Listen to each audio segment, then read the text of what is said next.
A partir de este momento, compartimos la lectura sin comentarios del libro El conflicto de los siglos,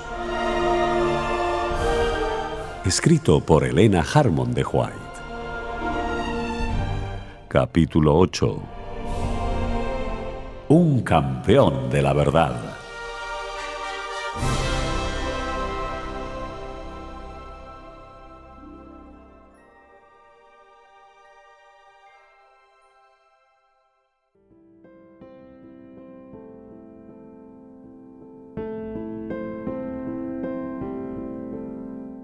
Un nuevo emperador, Carlos V, había ascendido al trono de Alemania, y los emisarios de Roma se apresuraron a presentarle sus plácemes y procuraron que el monarca emplease su poder contra la reforma.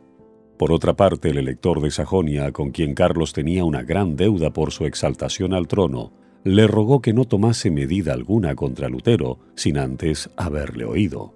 De este modo el emperador se hallaba en embarazosa situación que le dejaba perplejo. Los papistas no se darían por contentos sino con un edicto imperial que sentenciase a muerte a Lutero. El elector había declarado terminantemente que ni su majestad imperial ni otro ninguno había demostrado que los escritos de Lutero hubiesen sido refutados, y por este motivo pedía que el doctor Lutero, provisto de un salvoconducto, pudiese comparecer ante jueces sabios, piadosos e imparciales. La atención general se fijó en la reunión de los estados alemanes convocada en Worms, a poco de haber sido elevado Carlos al trono.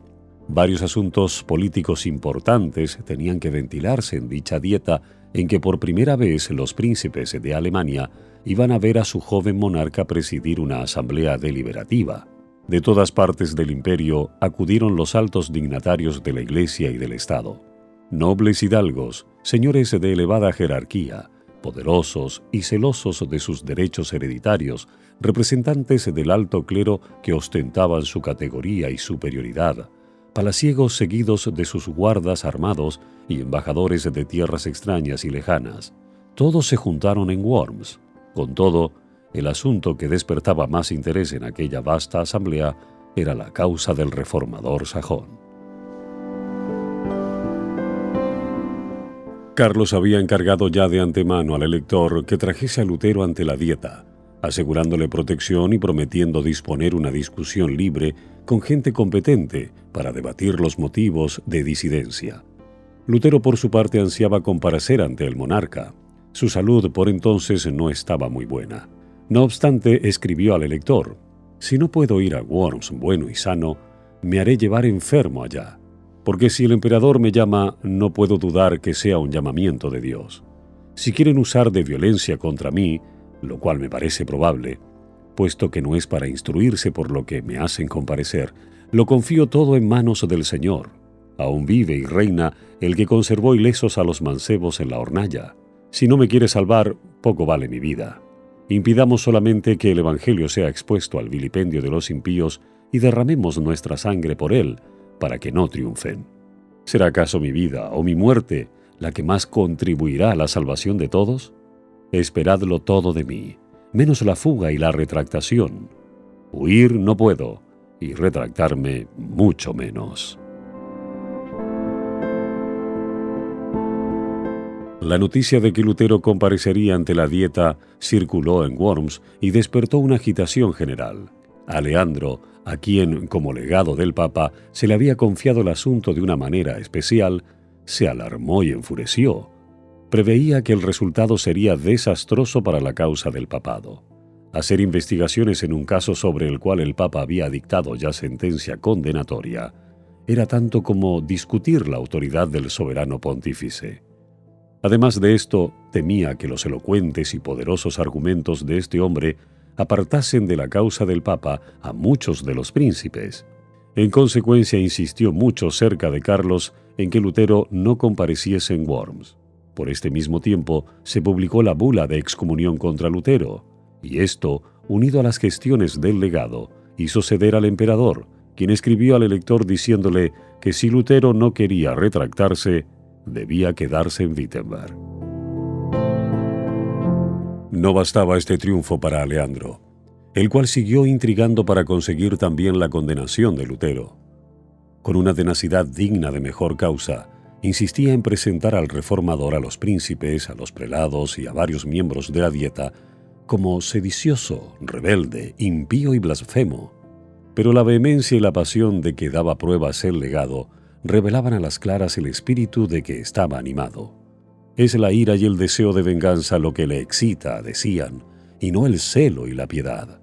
La mayoría de los miembros de la Dieta estaban más dispuestos que nunca a ver con benevolencia la causa del reformador y a inclinarse en su favor.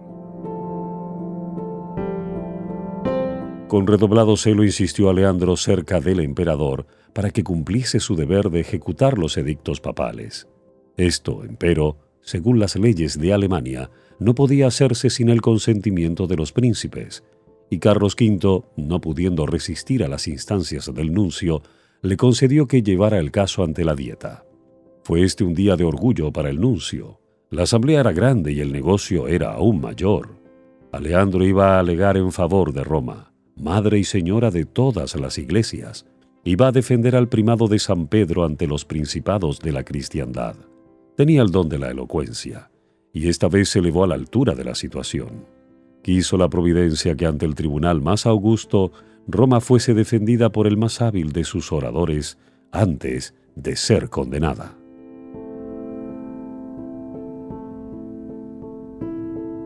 Los que amparaban la causa de Lutero preveían de antemano, no sin recelo, el efecto que produciría el discurso del legado.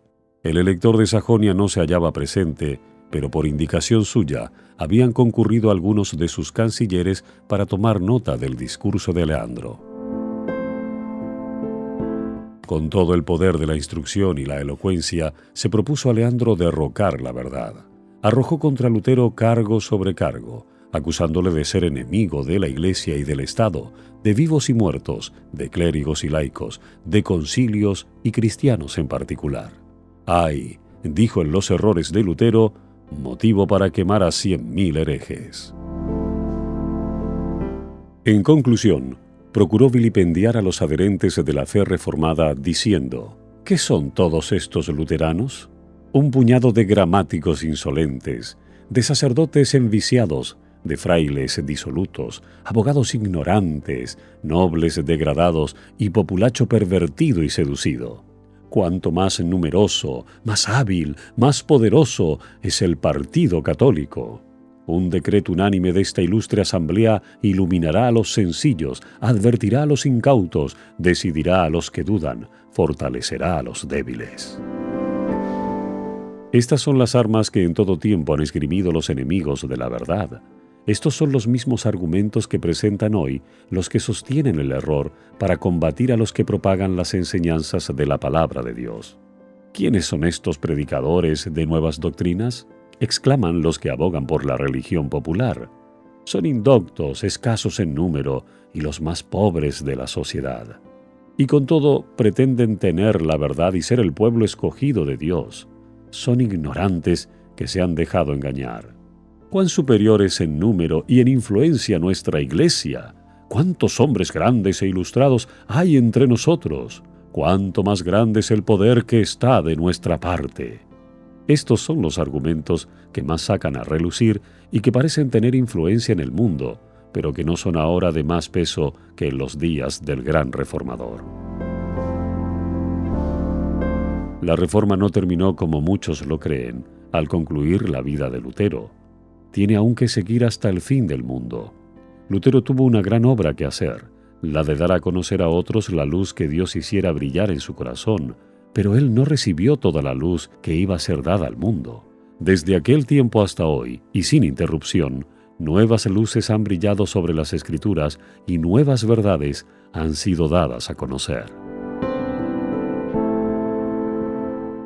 Honda fue la impresión que produjo en la asamblea el discurso del legado. No hubo ningún Lutero para refutar los cargos del campeón papal con las verdades convincentes y sencillas de la palabra de Dios. Ningún esfuerzo se hizo para defender al reformador. Se manifestaba una disposición general no solo para condenarlo junto con las doctrinas que enseñaba, sino para arrancar de raíz la herejía.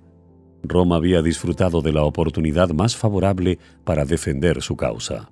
Se había dicho todo cuanto pudiera decirse para justificarla, pero aquella victoria aparente no fue sino la señal de la derrota.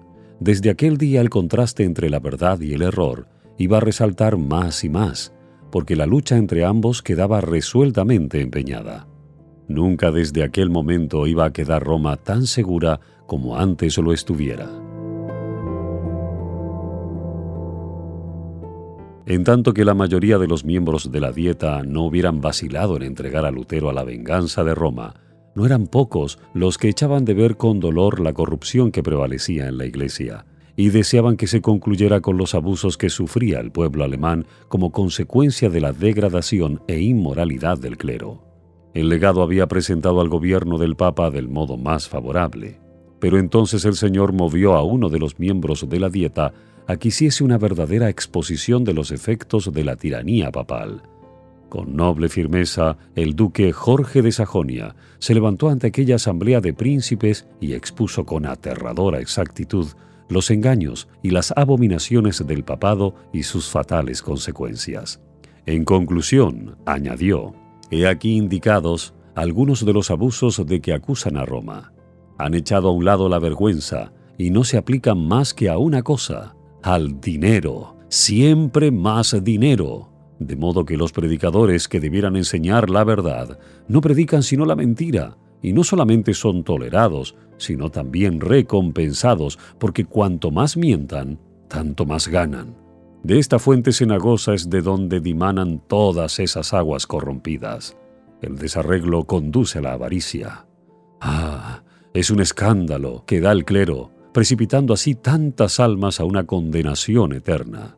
Se debe efectuar una reforma universal».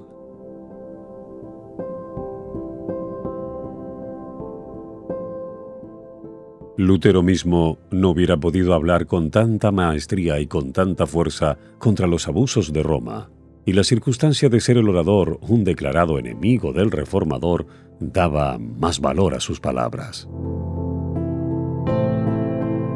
De haber estado abiertos los ojos de los circunstantes, habrían visto allí a los ángeles de Dios arrojando rayos de luz para disipar las tinieblas del error y abriendo las mentes y los corazones de todos para que recibiesen la verdad.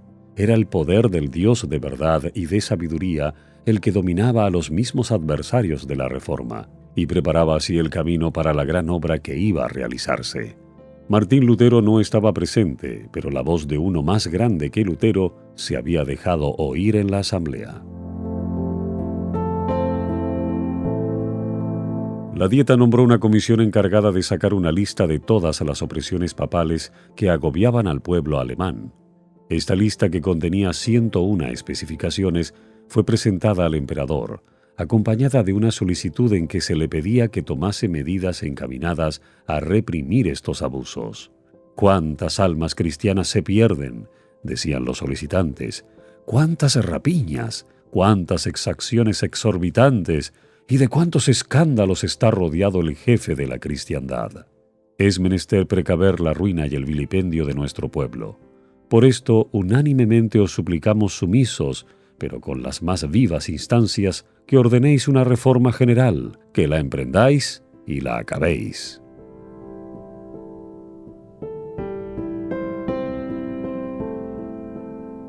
El concilio pidió entonces que compareciese ante él el reformador. A pesar de las intrigas, protestas y amenazas de Aleandro, el emperador consintió al fin, y Lutero fue citado a comparecer ante la Dieta. Con la notificación se expidió también un salvoconducto que garantizaba al reformador su regreso a un lugar seguro. Ambos documentos le fueron llevados por un heraldo encargado de conducir a Lutero de Wittenberg a Worms. Los amigos de Lutero estaban espantados y desesperados. Sabedores del prejuicio y de la enemistad que contra él reinaban, pensaban que ni aun el salvoconducto sería respetado y le aconsejaban que no expusiese su vida al peligro. Pero él replicó: «Los papistas no deseaban que yo fuese a Worms, pero sí mi condenación y mi muerte. No importa, rogad, no por mí, sino por la palabra de Dios». Cristo me dará su espíritu para vencer a estos ministros del error. Yo los desprecio durante mi vida y triunfaré de ellos con mi muerte. En Worms se agitan para hacer que me retracte. He aquí cuál será mi retractación. Antes decía que el Papa era el vicario de Cristo. Ahora digo que es el adversario del Señor y el apóstol del diablo.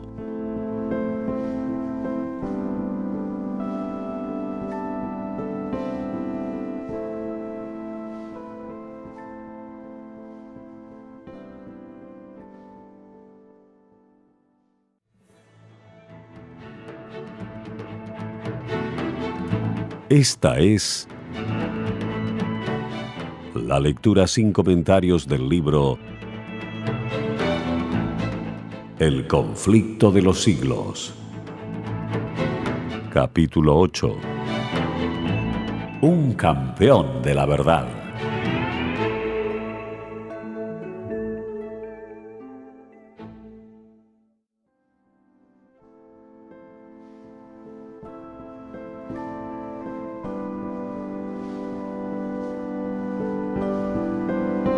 Lutero no iba a emprender solo su peligroso viaje.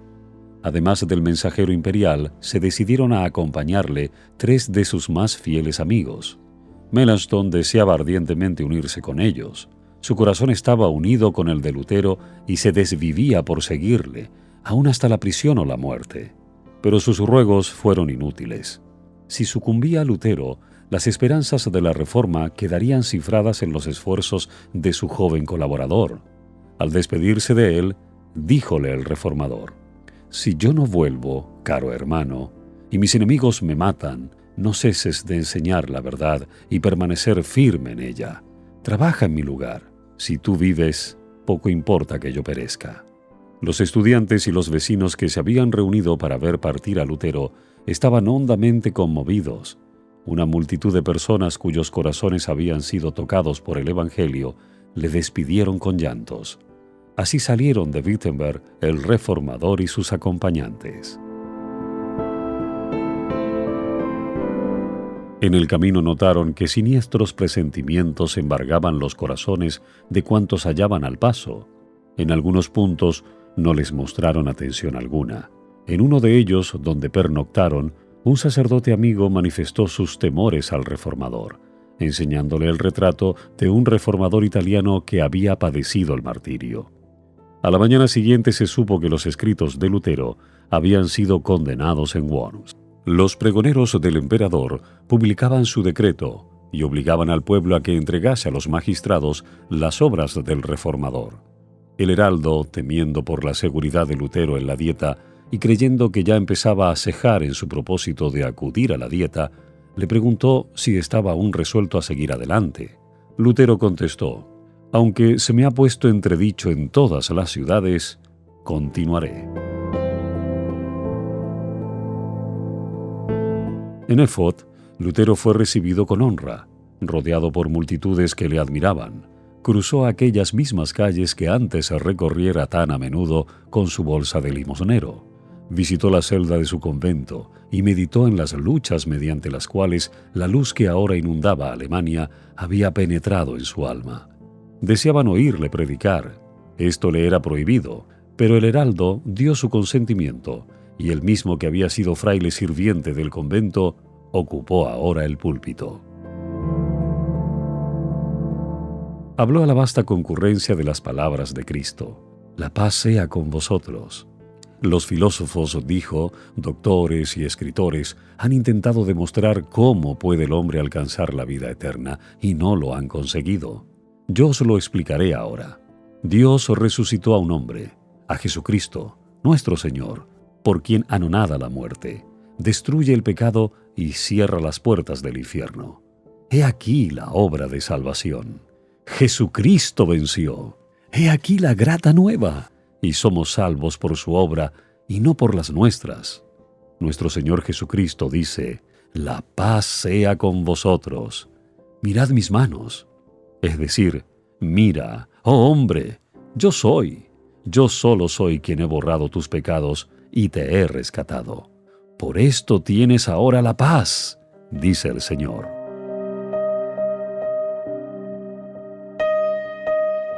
Y siguió explicando cómo la verdadera fe se manifiesta en una vida santa. Puesto que Dios nos ha salvado, obremos de un modo digno de su aprobación. ¿Eres rico? Sirvan tus bienes a los pobres. ¿Eres pobre? Tu labor sirva a los ricos. Si tu trabajo no es útil más que para ti mismo, el servicio que pretendes hacer a Dios no es más que mentira.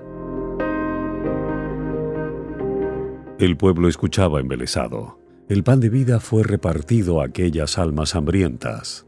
Cristo fue ensalzado ante ellas por encima de papas, legados, emperadores y reyes. No dijo Lutero una palabra tocante a su peligrosa situación. No quería hacerse objeto de los pensamientos y de las simpatías. En la contemplación de Cristo se perdía de vista a sí mismo. Se ocultaba detrás del hombre del Calvario y solo procuraba presentar a Jesús como redentor de los pecadores. El reformador prosiguió su viaje siendo agasajado en todas partes y considerado con grande interés. Las gentes salían presurosas a su encuentro y algunos amigos le ponían en guardia contra el propósito hostil que respecto de él acariciaban los romanistas. «Os echarán en una hoguera», le decían, «y os reducirán a cenizas como lo hicieron con Juan Hus». Él contestaba, «Aun cuando encendiesen un fuego que se extendiese desde Worms hasta Wittenberg y se elevara hasta el cielo, lo atravesaría en nombre del Señor. Compareceré ante ellos, entraré en la boca de ese behemoth, romperé sus dientes y confesaré a nuestro Señor Jesucristo». Al tener noticias de que se aproximaba a Worms, el pueblo se conmovió. Sus amigos temblaron recelando por su seguridad. Los enemigos temblaron porque desconfiaban del éxito de su causa. Se hicieron los últimos esfuerzos para disuadir a Lutero de entrar en la ciudad. Por instigación de los papistas, se le instó a hospedarse en el castillo de un caballero amigo, en donde se aseguraba todas las dificultades podían arreglarse pacíficamente. Sus amigos se esforzaron por despertar temores en él, describiéndole los peligros que le amenazaban. Todos sus esfuerzos fracasaron. Lutero, sin inmutarse, dijo, «Aunque haya tantos diablos en Worms, cuantas tejas hay en los techos, entraré allí». Cuando llegó a Worms, una enorme muchedumbre se agolpó a las puertas de la ciudad para darle la bienvenida. No se había reunido un concurso tan grande para saludar la llegada del emperador mismo. La agitación era intensa, y de en medio del gentío se elevó una voz quejumbrosa que cantaba una endecha fúnebre, como tratando de avisar a Lutero de la suerte que le estaba reservada. «Dios será mi defensa», dijo él al apearse de su carruaje.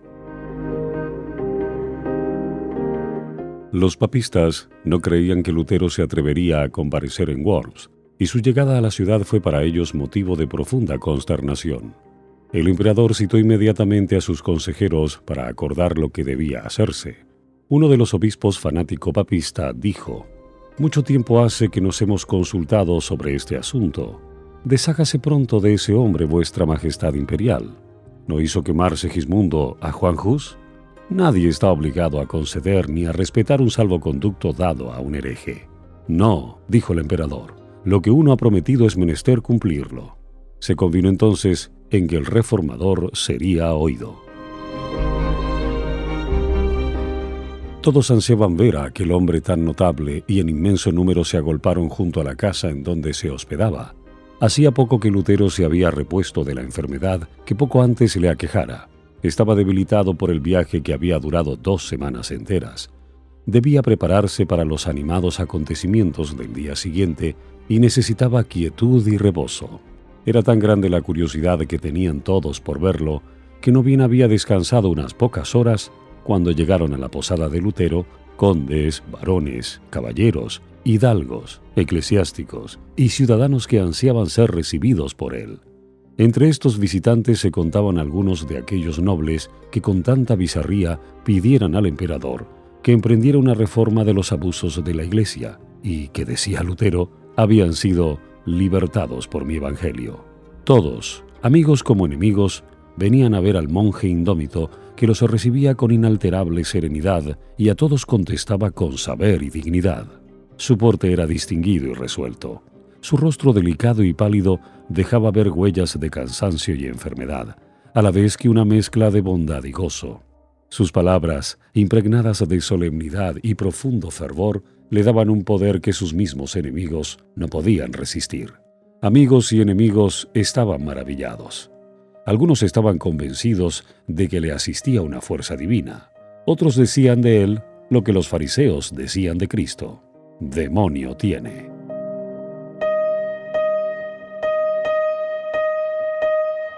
Al día siguiente de su llegada, Lutero fue citado a comparecer ante la Dieta. Se nombró a un dignatario imperial para que lo condujese a la sala de audiencias, a la que llegaron no sin dificultad.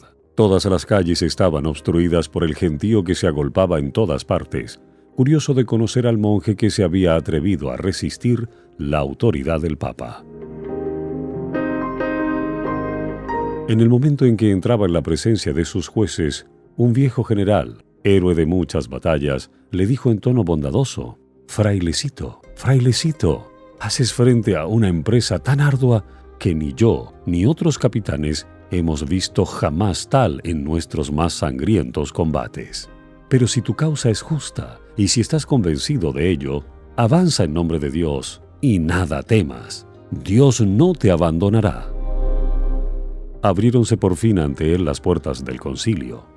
El emperador ocupaba el trono, rodeado de los más ilustres personajes del imperio. Ningún hombre compareció jamás ante una asamblea tan imponente como aquella ante la cual compareció Martín Lutero para dar cuenta de su fe. Esta comparecencia era ya un manifiesto triunfo conseguido sobre el papismo. El Papa había condenado a este hombre y él se hallaba ante un tribunal que se colocaba así sobre el Papa. El Papa le había puesto en entredicho y expulsado de toda sociedad humana, y sin embargo se le había convocado con términos honrosos e introducido ante la más augusta asamblea del universo. El Papa le había impuesto silencio. Él iba a hablar delante de miles de oyentes reunidos de los países más remotos de la cristiandad. Una revolución sin límites se había cumplido así por medio de Lutero. Roma bajaba ya de su trono, y era la palabra de un fraile la que la hacía descender.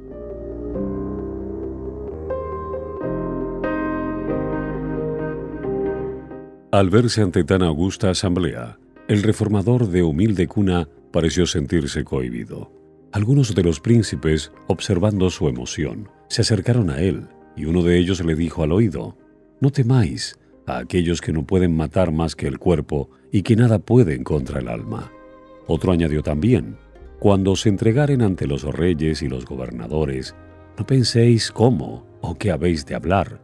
El Espíritu de vuestro Padre hablará por vosotros». Así fueron recordadas las palabras de Cristo por los grandes de la tierra para fortalecer al siervo fiel en la hora de la prueba.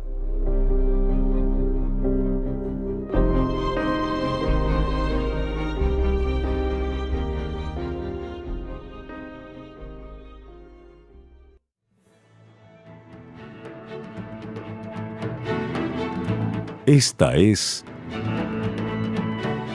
la lectura sin comentarios del libro El conflicto de los siglos. Capítulo 8. Un campeón de la verdad.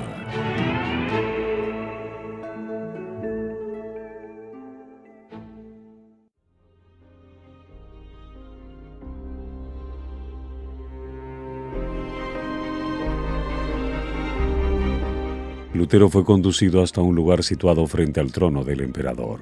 Un profundo silencio reinó en la numerosa asamblea. Enseguida, un alto dignatario se puso en pie y, señalando una colección de los escritos de Lutero, exigió que el reformador contestase dos preguntas: si reconocía aquellas obras como suyas y si estaba dispuesto a retractar el contenido de ellas. Habiendo sido leídos los títulos de los libros, Lutero dijo que sí los reconocía como suyos. Tocante a la segunda pregunta, añadió: atendido que concierne a la fe y a la salvación de las almas, en la que se halla interesada la palabra de Dios, a saber, el más grande y precioso tesoro que existe en los cielos y en la tierra, obraría yo imprudentemente si respondiera sin reflexión. Pudiera afirmar menos de lo que se me pide, o más de lo que exige la verdad, y hacerme así culpable contra esta palabra de Cristo. Cualquiera que me negare delante de los hombres, le negaré yo también delante de mi Padre que está en los cielos. Mateo 10:33. Por esta razón, suplico a su Majestad Imperial con toda sumisión, se digne concederme tiempo para que pueda yo responder sin manchar la palabra de Dios. Lutero obró discretamente al hacer esta súplica. Sus palabras convencieron a la asamblea de que él no hablaba movido por pasión ni arrebato. Esta reserva, esta calma tan sorprendente en semejante hombre, acreció su fuerza y le preparó para contestar más tarde, con una sabiduría, una firmeza y una dignidad que iban a frustrar las esperanzas de sus adversarios y confundir su malicia y su orgullo. Al día siguiente, debía comparecer de nuevo para dar su respuesta final. Por unos momentos, al verse frente a tantas fuerzas que hacían causa común contra la verdad, sintió desmayar su corazón. Flaqueaba su fe. Sintióse presa del temor y horror. Los peligros se multiplicaban ante su vista y parecía que sus enemigos estaban cercanos al triunfo y que las potestades de las tinieblas iban a prevalecer. Las nubes se amontonaban sobre su cabeza y le ocultaban la faz de Dios. Deseaba con ansia estar seguro de que el Señor de los ejércitos le ayudaría. Con el ánimo angustiado se postró en el suelo y con gritos entrecortados que solo Dios podía comprender, exclamó: Dios todopoderoso, Dios eterno, cuán terrible es el mundo, cómo abre la boca para tragarme, y qué débil es la confianza que tengo en ti. Si debo confiar en lo que es poderoso según el mundo, estoy perdido. Está tomada la última resolución y está pronunciada la sentencia. Oh Dios mío, asísteme contra toda la sabiduría del mundo. Hazlo, tú solo, porque no es obra mía, sino tuya. Nada tengo que hacer aquí, nada tengo que combatir contra estos grandes del mundo. Mas es tuya la causa, y ella es justa y eterna. Oh Señor, sé mi ayuda. Dios fiel, Dios inmutable. No confío en ningún hombre, pues sería en vano, por cuanto todo lo que procede del hombre fallece. Me elegiste para esta empresa. Permanece a mi lado en nombre de tu Hijo muy amado, Jesucristo, el cual es mi defensa, mi escudo y mi fortaleza.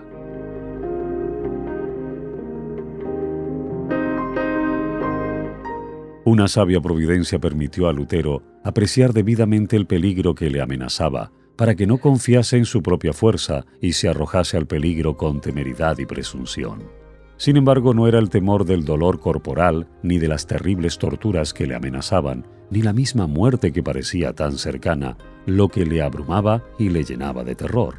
Había llegado al momento crítico, y no se sentía capaz de hacerle frente. Temía que por su debilidad la causa de la verdad se malograra. No suplicaba a Dios por su propia seguridad, sino por el triunfo del Evangelio. La angustia que sintiera Israel en aquella lucha nocturna que sostuviera a orillas del arroyo solitario era la que él sentía en su alma. Y lo mismo que Israel, Lutero prevaleció con Dios. En su desamparo, su fe se cifró en Cristo, el poderoso libertador. Sintióse fortalecido con la plena seguridad de que no comparecería solo ante el concilio. La paz volvió a su alma e inundóse de gozo su corazón al pensar que iba a ensalzar a Cristo ante los gobernantes de la nación. Con el ánimo puesto en Dios, se preparó Lutero para la lucha que le aguardaba. Meditó un plan de defensa, examinó pasajes de sus propios escritos y sacó pruebas de las Santas Escrituras para sustentar sus proposiciones. Luego, colocando la mano izquierda sobre la Biblia, que estaba abierta delante de él, alzó la diestra hacia el cielo y juró permanecer fiel al Evangelio y confesar libremente su fe, aunque tuviese que sellar su confesión con su sangre. Cuando fue llevado nuevamente ante la dieta, no revelaba su semblante sombra alguna de temor ni de cortedad. Sereno y manso, a la vez que valiente y digno, presentóse como testigo de Dios entre los poderosos de la tierra. El canciller le exigió que dijese si se retractaba de sus doctrinas. Lutero respondió del modo más sumiso y humilde, sin violencia ni apasionamiento. Su porte era correcto y respetuoso, si bien revelaba en sus modales una confianza y un gozo que llenaban de sorpresa a la asamblea. Serenísimo emperador, ilustres príncipes, benignísimos señores, dijo Lutero, comparezco humildemente hoy ante vosotros, según la orden que se me comunicó ayer, suplicando por la misericordia de Dios a vuestra majestad y a vuestras augustas altezas, se dignen escuchar bondadosamente la defensa de una causa acerca de la cual tengo la convicción que es justa y verdadera. Si falto por ignorancia a los usos y conveniencias de las cortes, perdonádmelo, pues no he sido educado en los palacios de los reyes, sino en la obscuridad del claustro. Entrando luego en el asunto pendiente, hizo constar que sus escritos no eran todos del mismo carácter. En algunos había tratado de la fe y de las buenas obras, y aún sus enemigos los declaraban no solo inofensivos, sino hasta provechosos. Retractarse de ellos, dijo, sería condenar verdades que todo el mundo se gozaba en confesar. En otros escritos exponía los abusos y la corrupción del papado. Revocar lo que había dicho sobre el particular equivaldría a infundir nuevas fuerzas a la tiranía de Roma y a abrir a tan grandes impiedades una puerta aún más ancha. Finalmente había una tercera categoría de escritos en que atacaba a simples particulares que querían defender los males reinantes. En cuanto a esto, confesó francamente que los había atacado con más acritud de lo debido. No se declaró inocente, pero tampoco podía retractar dichos libros sin envalentonar a los enemigos de la verdad, dándoles ocasión para despedazar con mayor crueldad al pueblo de Dios. Sin embargo, añadió, soy un simple hombre y no Dios. Por consiguiente, me defenderé como lo hizo Jesucristo al decir, si he hablado mal, dadme testimonio del mal. Os conjuro por el Dios de las misericordias, a vos, serenísimo emperador, y a vosotros ilustres príncipes, y a todos los demás, de alta o baja graduación, a que me probéis, por los escritos de los profetas y de los apóstoles, que he errado. Así que me hayáis convencido, retractaré todos mis errores, y seré el primero en echar mano de mis escritos para arrojarlos a las llamas. Lo que acabo de decir muestra claramente que he considerado y pesado bien los peligros a que me expongo, pero lejos de acobardarme, es para mí motivo de gozo ver que el Evangelio es hoy día lo que antes, una causa de disturbio y de discordia. Este es el carácter y el destino de la palabra de Dios. No vine a traeros paz sino guerra, dijo Jesucristo. Dios es admirable y terrible en sus juicios. Temamos que al pretender reprimir las discordias, persigamos la palabra de Dios y hagamos caer sobre nosotros un diluvio de irresistibles peligros, desastres presentes y desolaciones eternas.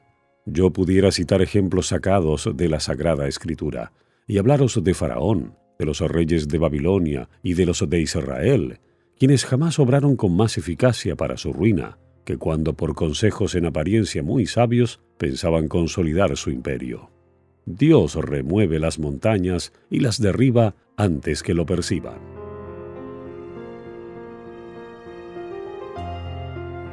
Lutero había hablado en alemán.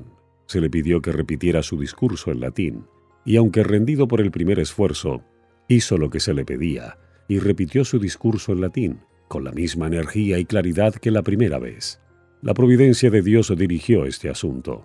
La mente de muchos de los príncipes estaba tan cegada por el error y la superstición que la primera vez no apreciaron la fuerza de los argumentos de Lutero, pero al repetirlos el orador pudieron darse mejor cuenta de los puntos desarrollados por él.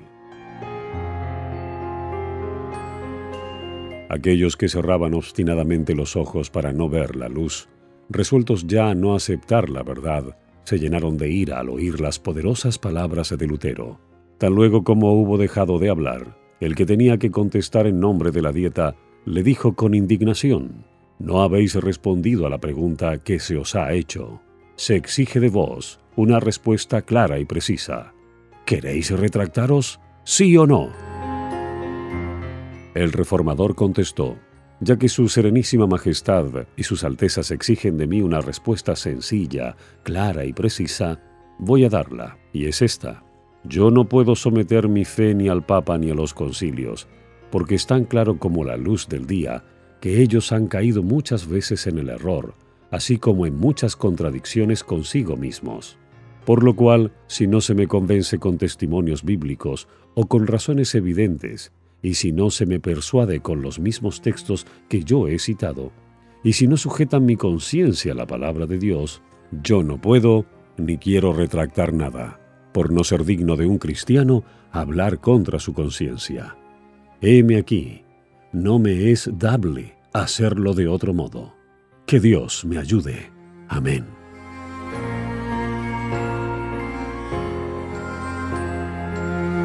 Así se mantuvo este hombre recto en el firme fundamento de la palabra de Dios.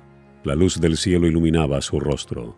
La grandeza y pureza de su carácter, el gozo y la paz de su corazón eran manifiestos a todos los que le oían dar su testimonio contra el error y veían en él esa fe que vence al mundo.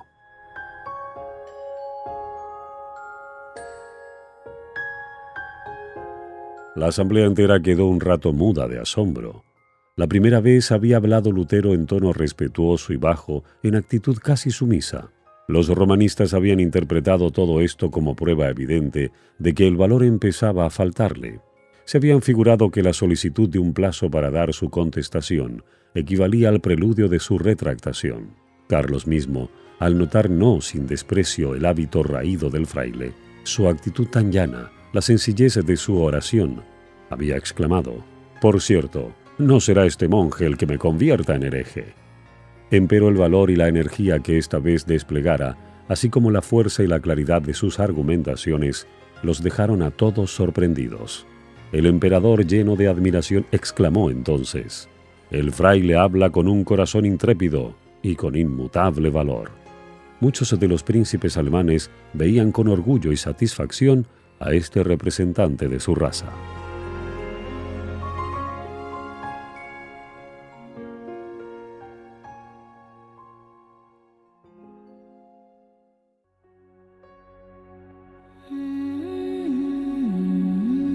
Estamos compartiendo la lectura sin comentarios del libro El conflicto de los siglos. Capítulo 8. Un campeón de la verdad.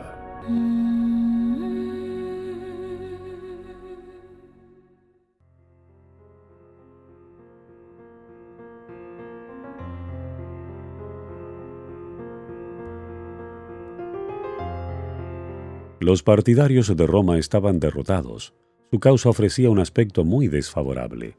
Procuraron conservar su poderío no por medio de las Escrituras, sino apelando a las amenazas, como lo hace siempre Roma en semejantes casos.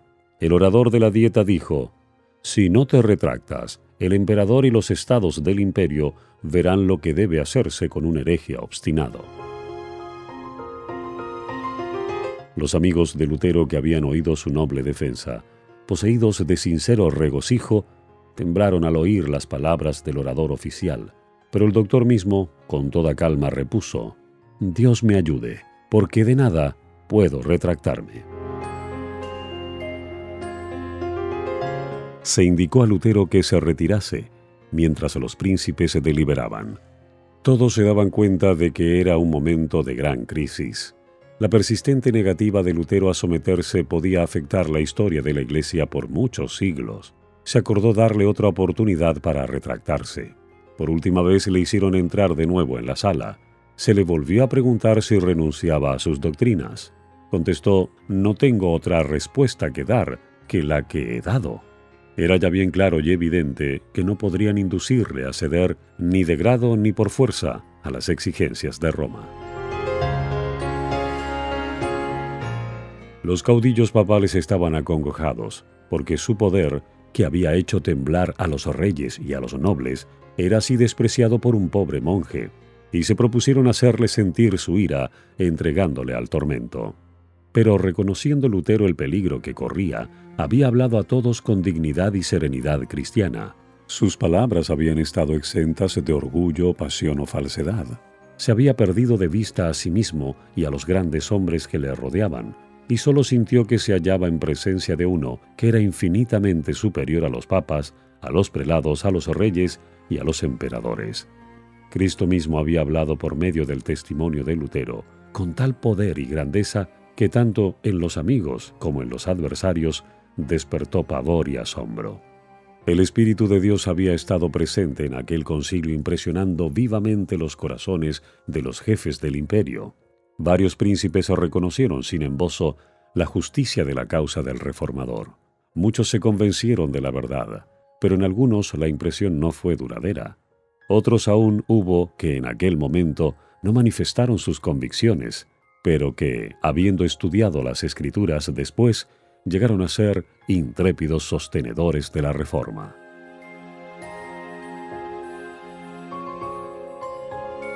El elector Federico había aguardado con ansiedad la comparecencia de Lutero ante la Dieta y escuchó su discurso con profunda emoción.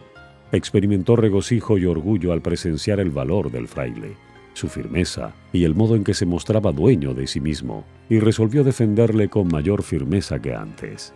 Comparó entre sí a ambas partes contendientes y vio que la sabiduría de los papas, de los reyes y de los prelados había sido anulada por el poder de la verdad. El papado había sufrido una derrota que iba a dejarse sentir en todas las naciones a través de los siglos.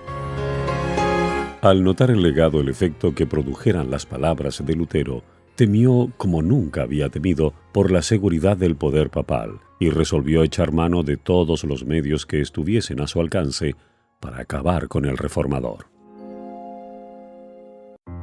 Con toda la elocuencia y la habilidad diplomática que le distinguían en gran manera, le pintó al joven emperador la insensatez y el peligro que representaba el sacrificar, en favor de un insignificante fraile, la amistad y el apoyo de la poderosa sede de Roma. Sus palabras no fueron inútiles. El día después de la respuesta de Lutero, Carlos mandó a la Dieta un mensaje en que manifestaba su determinación de seguir la política de sus antecesores, de sostener y proteger la religión romana. Ya que Lutero se negaba a renunciar a sus errores, se tomarían las medidas más enérgicas contra él y contra las herejías que enseñaba. Un solo fraile, extraviado por su propia locura, se levanta contra la fe de la cristiandad. Sacrificaré mis reinos, mi poder, mis amigos, mis tesoros, mi cuerpo, mi sangre, mi espíritu y mi vida para contener esta impiedad. Voy a despedir al agustino Lutero, prohibiéndole causar el más leve tumulto entre el pueblo. Enseguida procederé contra él y sus secuaces, como contra herejes declarados por medio de la excomunión, de la suspensión y por todos los medios convenientes para destruirlos.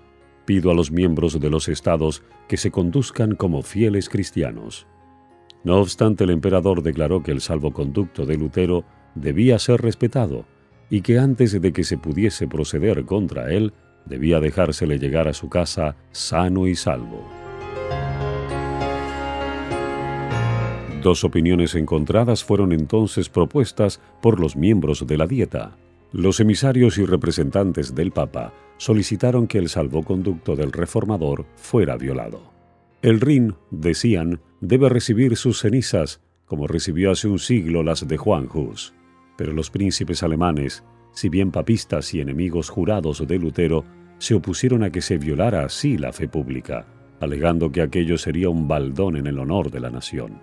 Recordaron las calamidades que habían sobrevenido por la muerte de Juan Hus y declararon que ellos no se atrevían a acarrearlas a Alemania ni a su joven emperador.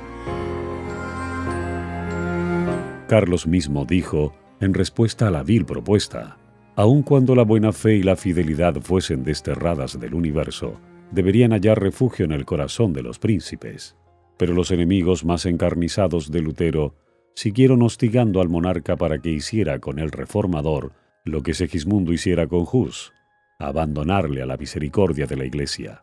Pero Carlos V evocó la escena en que Hus, señalando las cadenas que le arrojaban, le recordó al monarca su palabra que había sido quebrantada, y contestó, «Yo no quiero sonrojarme como Segismundo».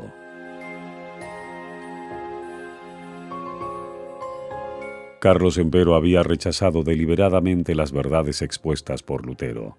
El emperador había declarado, «Estoy firmemente resuelto a seguir el ejemplo de mis antepasados». Estaba decidido a no salirse del sendero de la costumbre, ni siquiera para ir por el camino de la verdad y de la rectitud. Por la razón de que sus padres lo habían sostenido, él también sostendría al papado y toda su crueldad y corrupción, de modo que se dispuso a no aceptar más luz que la que habían recibido sus padres y a no hacer cosa que ellos no hubiesen hecho.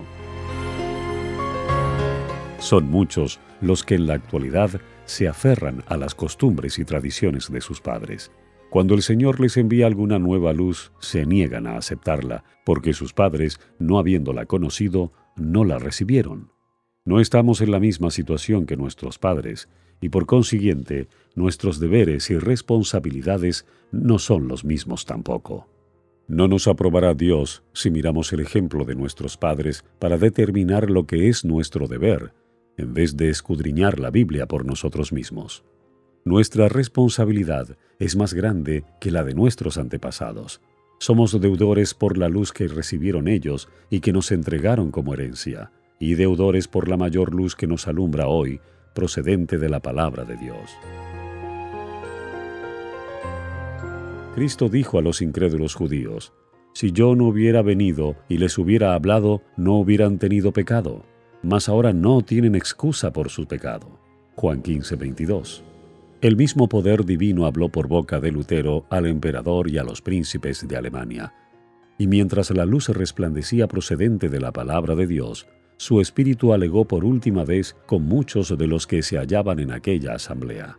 Así como Pilato, siglos antes, permitiera que el orgullo y la popularidad le cerraran el corazón para que no recibiera al Redentor del mundo, y así como el cobarde Félix rechazara el mensaje de verdad diciendo: «Ahora vete, mas en teniendo oportunidad te llamaré», y así como el orgulloso Agripa confesara: «Por poco me persuades a ser cristiano», Hechos 24:25 y 26:28, pero rechazó el mensaje que le era enviado del cielo. Así también Carlos V, cediendo a las instancias del orgullo y de la política del mundo, decidió rechazar la luz de la verdad. Corrían por todas partes muchos rumores de los proyectos hostiles a Lutero y despertaban gran agitación en la ciudad. Lutero se había conquistado muchos amigos que, conociendo la traidora crueldad de Roma, para con los que se atrevían a sacar a luz sus corrupciones, resolvieron evitar a todo trance que él fuese sacrificado. Centenares de nobles se comprometieron a protegerle. No pocos denunciaban públicamente el mensaje imperial como prueba evidente de humillante sumisión al poder de Roma. Se fijaron pasquines en las puertas de las casas y en las plazas públicas, unos contra Lutero y otros en su favor. En uno de ellos se leían sencillamente estas enérgicas palabras del sabio: «Ay de ti, oh tierra, cuyo rey es un niño». Eclesiastés 10:16. El entusiasmo que el pueblo manifestaba en favor de Lutero en todas partes del imperio dio a conocer a Carlos y a la Dieta que si se cometía una injusticia contra él, bien podrían quedar comprometidas la paz del imperio y la estabilidad del trono. Federico de Sajonia observó una bien estudiada reserva, ocultando cuidadosamente sus verdaderos sentimientos para con el reformador, y al mismo tiempo lo custodiaba con incansable vigilancia, observando todos sus movimientos y los de sus adversarios. Pero había muchos que no se cuidaban de ocultar su simpatía hacia Lutero. Era éste visitado por príncipes, condes, varones y otras personas de distinción, clérigos y laicos. El pequeño cuarto del doctor, escribía Spalatino, no podía contener a todos los que acudían a verle. El pueblo le miraba como si fuese algo más que humano, y aun los que no creían en sus enseñanzas no podían menos que admirar en él la sublime integridad que le hacía desafiar la muerte antes que violar los dictados de su conciencia. Se hicieron esfuerzos supremos para conseguir que Lutero consintiera en transigir con Roma. Príncipes y nobles le manifestaron que si persistía en sostener sus opiniones contra la Iglesia y los concilios, pronto se le desterraría del imperio y entonces nadie le defendería. A esto respondió el reformador: «El Evangelio de Cristo no puede ser predicado sin escándalo. ¿Cómo es posible que el temor o aprensión de los peligros me desprenda del Señor y de su palabra divina, que es la única verdad? No, Antes daré mi cuerpo, mi sangre y mi vida.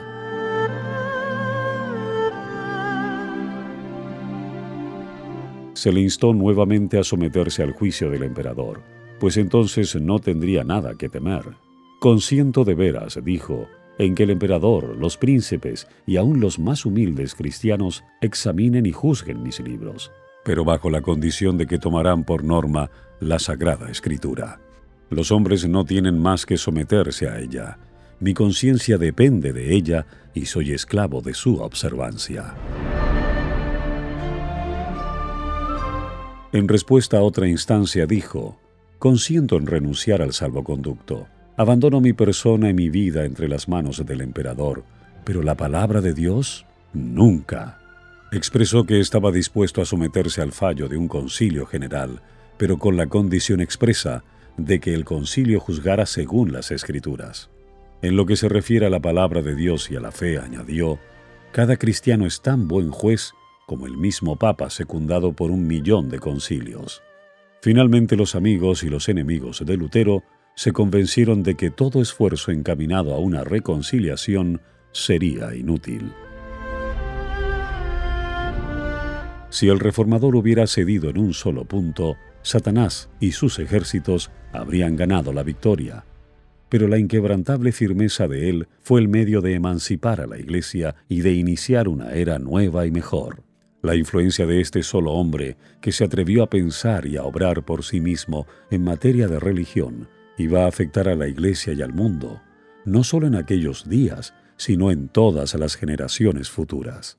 Su fidelidad y su firmeza fortalecerían la resolución de todos aquellos que a través de los tiempos pasarán por experiencia semejante. El poder y la majestad de Dios prevalecieron sobre los consejos de los hombres y sobre el gran poder de Satanás.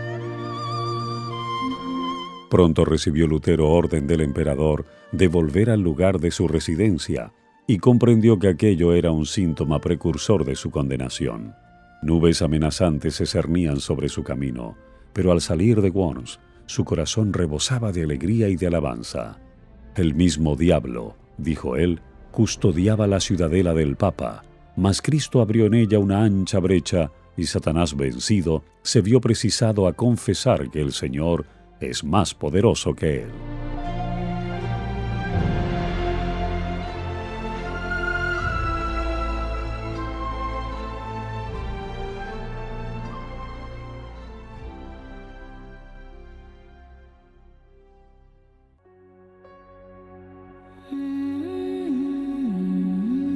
Estamos compartiendo la lectura sin comentarios del libro El conflicto de los siglos. Capítulo 8. Un campeón de la verdad.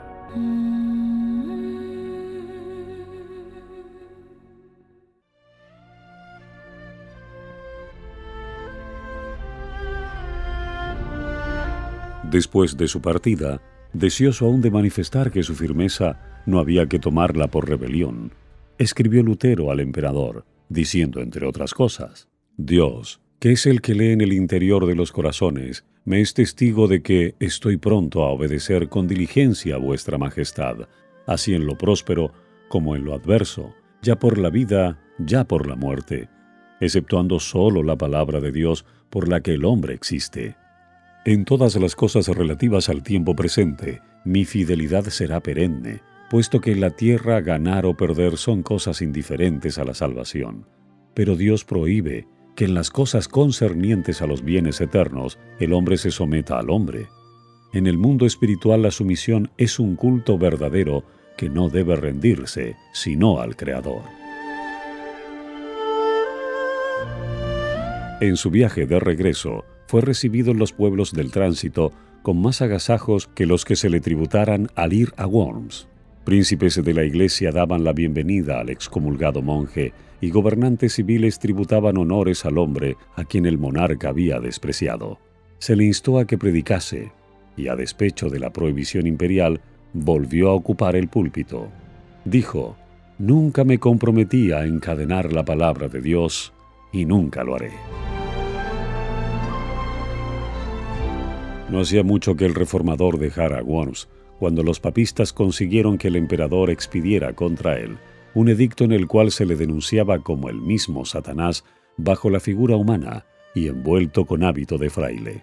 Se ordenaba que tan pronto como dejara de ser valedero su salvoconducto, se tomaran medidas para detener su obra. Se prohibía guarecerle, suministrarle alimento, bebida o socorro alguno, con obras o palabras, en público o en privado. Debía apresársele en cualquier parte donde se le hallara y entregársele a las autoridades.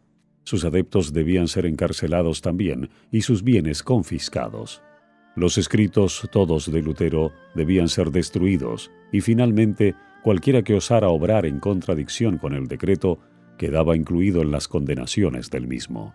El elector de Sajonia y los príncipes más adictos a Lutero habían salido ya de Worms, y el decreto del emperador recibió la sanción de la Dieta. Los romanistas no cabían de gozo. Consideraban que la suerte de la reforma estaba ya sellada.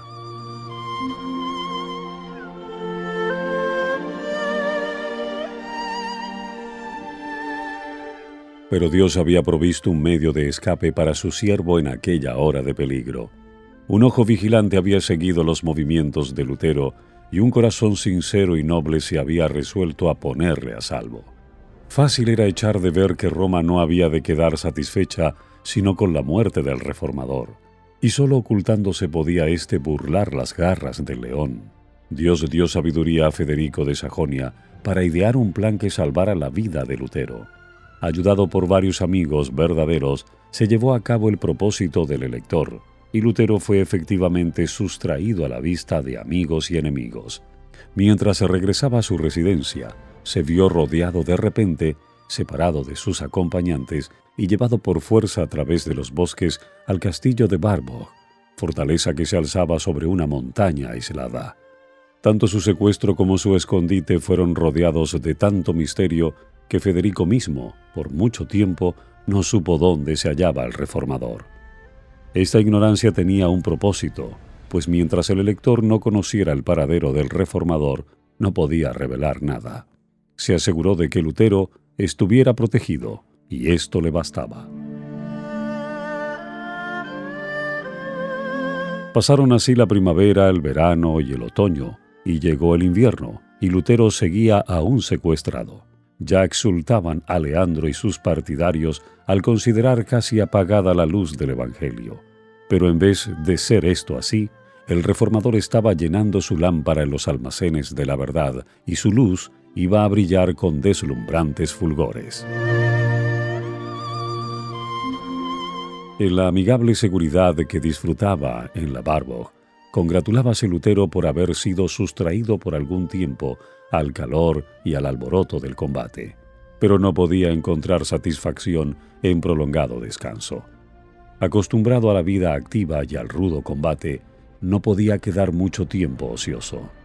En aquellos días de soledad tenía siempre presente la situación de la iglesia y exclamaba desesperado: ¡ay! Y que no haya nadie en este último día de su ira que quede en pie delante del Señor como un muro para salvar a Israel. También pensaba en sí mismo y tenía miedo de ser tachado de cobardía por haber huido de la lucha. Se reprochaba su indolencia y la indulgencia con que se trataba a sí mismo. Y no obstante esto, estaba haciendo diariamente más de lo que hubiera podido hacer un hombre solo. Su pluma no permanecía nunca ociosa. En el momento en que sus enemigos se lisonjeaban de haberle acallado, los asombraron y confundieron las pruebas tangibles de su actividad. Un sinnúmero de tratados provenientes de su pluma circulaban por toda Alemania. También prestó entonces valioso servicio a sus compatriotas al traducir al alemán el Nuevo Testamento. Desde su Patmos, perdido entre riscos, siguió casi un año proclamando el Evangelio y censurando los pecados y los errores de su tiempo.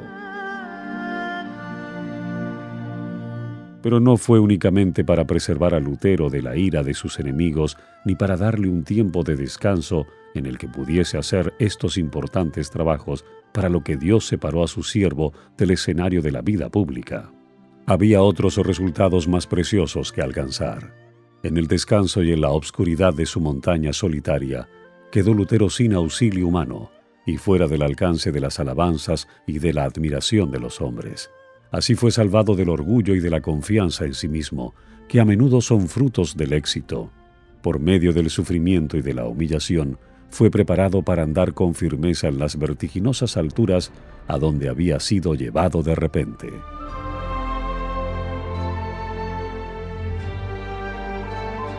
A la vez que los hombres se regocijan en la libertad que les da el conocimiento de la verdad, se sienten inclinados a ensalzar a aquellos de quienes Dios se ha valido para romper las cadenas de la superstición y del error.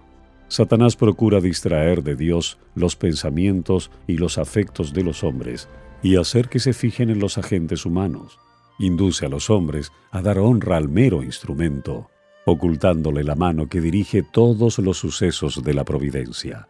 Con demasiada frecuencia acontece que los maestros religiosos, así alabados y reverenciados, pierden de vista su dependencia de Dios y sin sentirlo empiezan a confiar en sí mismos. Resulta entonces que quieren gobernar el espíritu y la conciencia del pueblo, el cual está dispuesto a considerarlos como guías en vez de mirar a la palabra de Dios. La obra de reforma ve así frenada su marcha por el espíritu que domina a los que la sostienen. Dios quiso evitar este peligro a la reforma. Quiso que esa obra recibiese no la marca de los hombres, sino la impresión de Dios. Los ojos de los hombres estaban fijos en Lutero como en el expositor de la verdad, pero él fue arrebatado de en medio de ellos para que todas las miradas se dirigieran al eterno autor de la verdad.